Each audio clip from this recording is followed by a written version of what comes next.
સુરતના ઉધનામાં ધોળે દિવસે જ ઝઘડાનો ઢોંગ કરીને લૂંટને અંજામ આપવામાં આવ્યો હતો। ઉધના બીઆરસી નજીક બે લૂંટારુઓએ 23,000 રૂપિયાની લૂંટને અંજામ આપ્યો। એક યુવકને નિશાન બનાવી તેની પાસે રહેલા રોકડ રકમની લૂંટ ચલાવી હતી।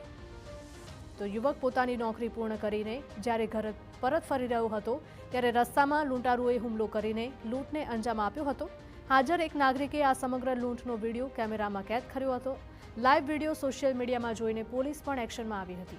પોલીસે એક લૂંટારુની ધરપકડ કરી હતી। પોલીસે પકડાયેલા આરોપી પાસેથી લૂંટાયેલી રકમમાંથી 20,000 રૂપિયા જેટલી રોકડ રકમ રિકવર કરી। જોકે આ કેસમાં અન્ય એક આરોપી હજુ પણ ફરાર છે, જેને પોલીસે વોન્ટેડ જાહેર કર્યો। ચાલતા જતા હતા ત્યારે તેના ખિસ્સામાં 23,000 રૂપિયા જેટલી રકમ હતી। ત્યારે બે સરદારજી જેવા ઇસમો એની સાથે ઝઘડો કરીને ક્यों ગાલી દેતા હે એ રીતનું બહાનું બનાવીને ઝઘડો કરીને એના ખિસ્સામાંથી 23,000 રૂપિયાની રકમ કાઢી લીધેલી। અવતાર સિંહની છે ધરપકડ કરેલી છે અને એની પાસેથી અત્યારે 20,000 રૂપિયા જેટલી રકમ છે એ રિકવર કરેલી છે।